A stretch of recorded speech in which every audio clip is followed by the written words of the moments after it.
Assalomu alaykum agayın. İnternet degenin internetin şükür jön jatkırıp ayt eken da. İnternetni görösüň, hem zamanı şunday eken, uşul uçkul zaman. Alardy görüp turgan süýlegim gelet eken. Agy süýlep atsak birö büyüp pişip жазып atat. Hem süýlep atıp жазганды unutup kalbaňyz dep. Çyn ele şonday жазганга da gaşayıp bu teskeri taasirini tiigizet koy. Es tutumga dagı teskeri taasirini tiigizet dep. Japondordun akılmandары, alımdары жазып atat bunu. Es tutumga abdan bir çoň ziyan eken dep alar telefondan baş tartıp atıp bir de ugup atam. Hem oşolayım telefondan baş tartıp barыбыз murdaki uçurga gelsek eken kitep okugan dep. Hem internetni karap otursaň hem ne bolat? Ötkende Karkırada abdan çoň eskeri geçe oldu, toy oldu hem Kırgız üçün. Karkıra degen gasiyetli Karkırada. Anan Ajo'nun at mingeni, iki dostun kam çıkarmaşı, anan emne dep internetke çıkarıp, anan Adakan Batırdı dagı at mingisip, julungan at mingen eken ilgeri. Anan oşonu aytışıp, mınday dep talkular, anı talkulap, andayn Balbak Tülöbaev degen batır gölgö sekirip, janagı saunadan gölgö sekirdi dep. Anan bir velosiped mingen ayal gölgö sekirip, oşonda orada ele talaş tartıştарын görüp anan bu talaş tartışıp atkan baldarga, jaştarga bir tamaşa retinde hikayalardan koşup aytkım gelet da. Mınavu kamçı büktep karmap жүрбөйбү? Eme oşol Sadır Japarov prezidentimiz. Anan kamçı taşıyıp ökö kamçı karmap oşo tabiatta Karkırada eken anan at menen bastırıp anan düşüp kamçını karmap жүрөt. Anan men balalygym eske düşöt şu kamçı karmagan. İlgeri bir şu okuya bolun, yani kamçını kanday karmap жүрüş jönündө, kamçı degендин rolu kanday, adamga kamçı emne kısmat kılat. Özü göçmen turmuşta at menen çoňoýgon kişige. Degen masele. 9-klasta ilgeri 9-klasta бүтüp atkanda bizdi sakmal dep kolkostun koy tuutuna alıp barçu.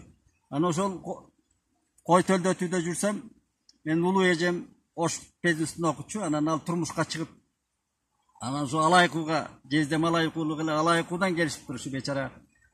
Oşul aldına düşöbüz de oşol bir maşine bir Volga aydatıp alıp kudabız. Anan men sakmalda jursam anan üýden gabar ayttırıp atat atam. Ay gelip uşuntup ejebis kүйögө тийiptir, anan gelip oşo kudalarga uçuraşıp gelip ketsin dep. Anan men bayagı öspürüm kes dep koýat, bos jigit kes. 16'lardagı ança köpkölöň tartıp turgan kes, anan atımdın kuyruğun tüyüp alıp ataň görüp. Anan oşol alaşargıp kesele, anan bardym ayılga. Tegi toonun arasından anan saraydan ayılga barıp anan üýgö düşüp ele, üýde maşinalar, bayağı samorlar tütün bulap atat, anan girip üýgö kirip ele anan uçuraşayın dep, üstümdögi giyimimdi çeçip mınday jеңil giyinip anan salam aytayın dep. Kolumda kamçım var ele, ala kirgen. Mınday tabılgı sap, örme kamçı. Anan ejem aytıp kaldı. Şu kamçın menen ele gir, kamçın menen salam ayt dep. Ortada bir ejem var, Jamila degen. Anan al kişi aytıp kaldı, kamçı menen ele gir dep. Anan men de edireň dep kamçymdy bündürgösün mınday bündürgö deyit, mına azırkı balдар bilbeyt go, mına erdin kaşına ilip anan koldun mına jerge ilip жүрө turgan kamçının bündürgösü da. Anan kayıştan jasalat. Oşonu koluma ilip ele kamçını süýretip ele kudalarıma salam aytıp kirip bardım. Kirip barsam özüm çoň atam jarık törde turgan, "Ey batır koy oturçu" dep kaldım. Men salam aytıp ele bir jeti kabagymdy tüýüp bayagı ejemdi alıp ketkenge mınday ses görsetebin dep kirip kalsam.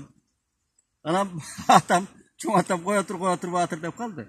Anam men turup kalsam ele birinci aldık kamçыңды tiyaka ilip gelip alam dedi. Anam men turup kaldım düşünbey. Turup kalsam, ay balam, Sarıbay deçi al erkeletip meni. Sarıbay al konoko kamçı götürüp girmeyt. Kamçını birinciden eri jigit attın kaşına ilip girettik, erdin kaşına. Attan düşkönde atanın oğlunun attan düşkönün karaçı degen oşondan kalgan. Sen birinci tigi bir jerge gelgende attı mamıga baylap atkanda erdin kaşına kamçını ilip düşösün. Salt oşonday.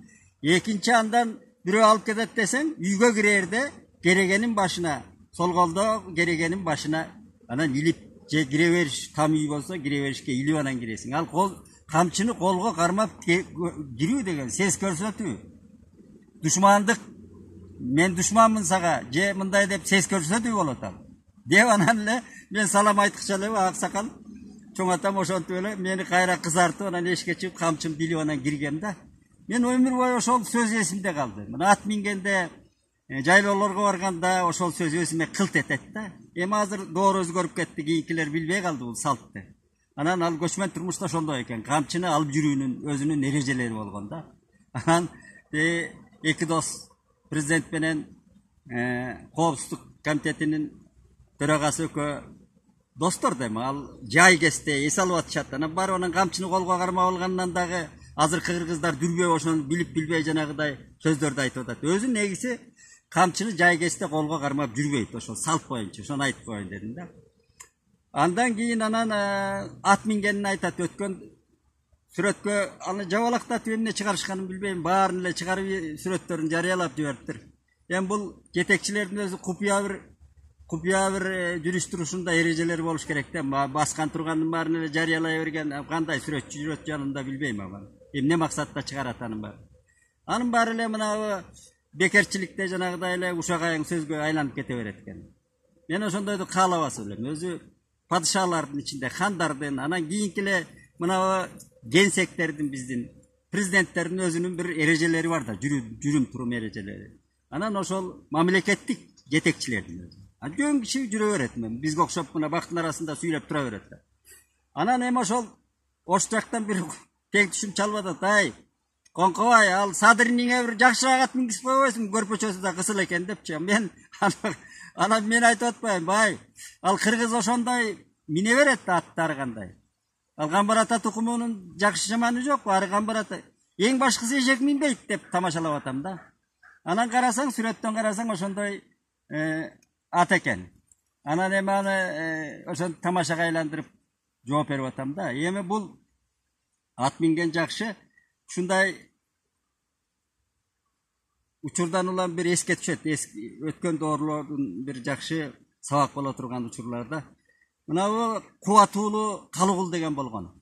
Байуулу Калыгул кадимки ормондун жанында жүргөн ал Олия Калыгул. А Кубатуулу Калыгул мына Кеминдик Тынай сарбагышынан болгон. Бул жан таяндан Шабдан менен үсөңгүлөш жүргөн киши. Шабдандан улуу болгон.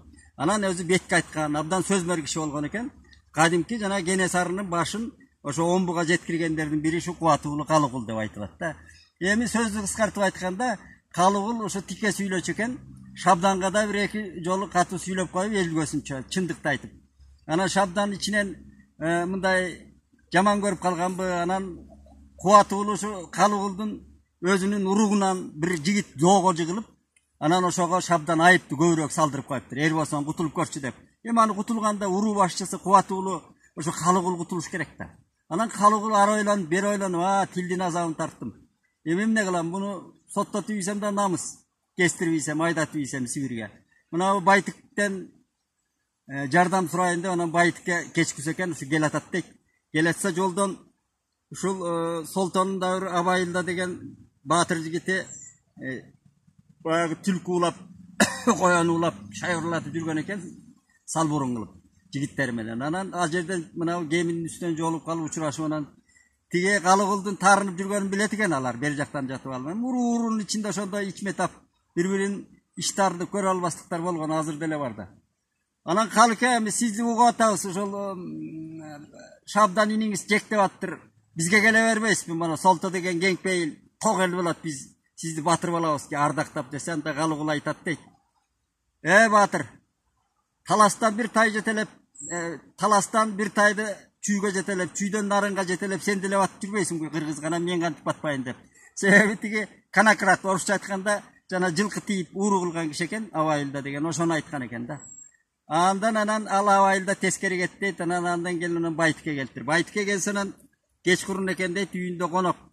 Анан эми Калыке Байтик өзү туруп келип, кучакташып, саламдашып, анан төрүнө өткөрүп, Байтик, Калыке, сиздики сыйыңыз эртең болот. Мына тамакты бүгүн эми коноктор менен чогуу отурмуз деп бакылдашып отуруп, анан Байтик дагы ушу Шабданга жанагыдай бир эмеси бар экен, нааразычылыгы, ошону айтып атат дейт, Калыгул коштойбу деп.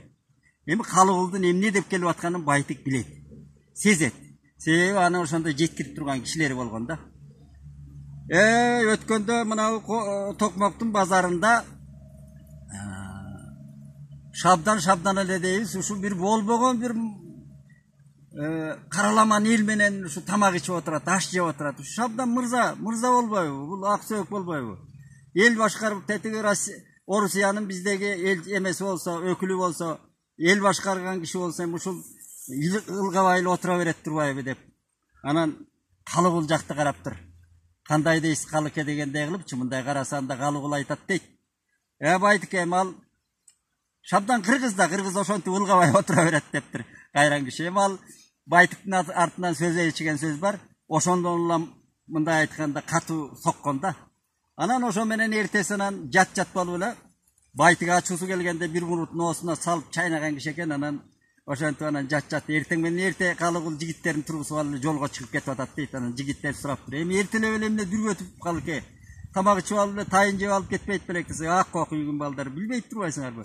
Түндө тилдин азабын тартпадым, Байтык бизге жардам бермек беле деп кайра кетип атат дейт. Анан 3-4 күндөн кийин эле эшикте эртең менен эрте аттын дүрүтү чыгып, анан Шабдан экен дейт. Анан Калыке деп үйдүн сыртында эле жата бериңиз, мен солтого барып келгениңизди уктум. Баягы жигитти мен куткарып койдум деп эле кетти дейт ошондон. Мына муну айтып жаткан себебим, мынабу башкаруучулардын арасында илгери ушундай таамай чындыкты айткан кишилер жанагы. Ошо сөзгө там берген да. Анын Калыгулдун сөзүнө Байтык да там берип атат, Шабдан да там берип атат. Анан жанагы кыргыз ылгабай эле отура берет. Ал ылгабайт деген мынабу Калыгулдун айтканын сөзүндө жан бар да. Кыргыздын өзү, кыргыз эли мына Айкөл Манас атабыз деп айтабыз да. Бекеринен Айкөл Манас деп айтылбайт. Бул сыпат деген эч бир жерде, эч бир эрге айтылбаган сыпат өзү. Ошо кыргыз эли да өзү Айкөл болгон. Ошол Айкөлүн Айкөл деп айткан кыргыз эли да Айкөл болгон. Ал жанагыдай кул, бири-бирин өтө эле кул, же болбосо сен эмне деп жанагы эмне кыл тиги кул деп, эзүүчү деп бири-бирин кордогон эмес да бул эл. Хандары да ошондой, бектери да ошондой болгон. Жанагы Алдаш молдо деген тетиги Алдаш молдо бек болот. Көлдүн башындагы Алдаш молдонун жазганы бар. Эл бийлөөчүлөрүнүн дейт, мыктыларынын да кийгени букараларынын кийменен айырмасы болгон эмес деп билдирген. Бир эле эмени айтканда, ошон үчүн мынабу кандай ат минет, эмне кылат, элден эң башкысы мен азыр ушул Садыр мырзага мындай бир үмүт артканым, мына элдин арасында жанагыдай бой көтөрбөй, элдин калың катмарында кадимкидей сүйлөшүп, ошондой жанагыдай жүргөнү да жагат мага. Эми ал киши дагы ошондой болуп кетишин Кудайдан тилешибиз керек. Бул айкалыш жүрүш керек да. Ошо жүрүм турум, аң сесим, билим баары алдыга жылуунун бир эмеси болуп, рычагы болуп, жана элибизди ошону колдош керек жакшы жагын. Анан талашып тартыша бербей. Ушуну айталы дедик, анан жана Балбак мырза сууга түшүп атканы, жана велосипед. Бул эми кийин Балбак мырза актанып атпайбы? Эми ал жазап алышып, ошондой иштерди жазап алышып эле улам бул эми интернеттен жашыра албайт экенсиң эч нерсени. Ушуну мырзалар мына жалпы эле эл эсине алып коюп жүрсө, илгери биздин бала кезде эл эмне дейт деген сөз бар эле. Баягы жылдары Чубак ажыга да ушундай сөз суроо берип атат бирөө. Мына үйдө жалгыз ээн жерде жүргөндө адам ар кандай бир кыймыл жасап, бир өзүнүн эркин жүрсө болобу деп атат да. Үйдө жылаңаш жүрсөм болобу деген бир банальный суроону берип атат да бирөө. Ай, мадемектен жүрө бер дейт Чубак ажы үйдө. Эми диндин сөзүн айтып атат да, диний алым. Бирок сен Кудай карап турат деп ойло дейт да дайым. Ошол сыяктуу адамдын Кудайы, абири, анан эл карап турат деген түшүнүк болуш керек да. Жалгыз жүрөсүңбү, же эл башкарып атасыңбы, же кандай бир кутурган өзүнчө эле бир отпускада жүрөсүңбү, кутуруп ойноп бактын арасында жунгулиде. Абирим карап турат, анан Кудай карап турат, анан эл карап турат деген түшүнүк жанда жүрүш керек да. Бул ыйман деген сөз. Ошон үчүн жанагы каалаганда эле жасап, анан биз көлдү кордобойбуз дейт. Анан башкалар кордой бериш керек бул көлдү. Жок, ал мен Омар Султановдун кезинде көлдү коргоо фондунун орун басары болуп иштеп, көлдү далай кыдыргам. Ошол Омакемдин көл жөнүндө ооруп жазган, кыйналып жазган ырларын окугам. Анан оморобуз ошол канча көлгө проблемасына күйүп, тетиги СССРдин ошо кездеги төбөлдөрүнө да ошо фондко кийирген. Анан СССР тарап кетти. Ар ким өз билгенин кылып эле азыр итин да жууп атат барсаң, мына былтыртан барсам мен тетиги Баткен тараптан келген, эми алар кечирип койсун. Мен жерге берип аткан жокмун. Дини аялдар, жанагы чүмкөттөлгөн аялдар, ошо көйнөкчөн эле көлгө кире берет экен, көйнөк дамбалчан эле. Көлгө түшүүнүн өзүнүн эрежелери бар. Гигиеналык жактан тазалыгы бар. Жанагы ички кийимди алмаштырып, анан көтөрүп келген жана плавка, купальник деп орусча айтканда, ошондой кийинип алып анан кирүү керек көлгө. Душтан өтүп алып анан.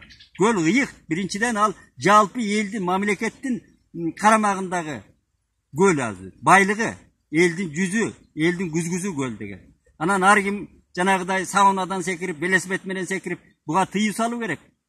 Статьялар бар дейт, ошондо жоопко тартыш керек. Шуну айтып коелу дедик.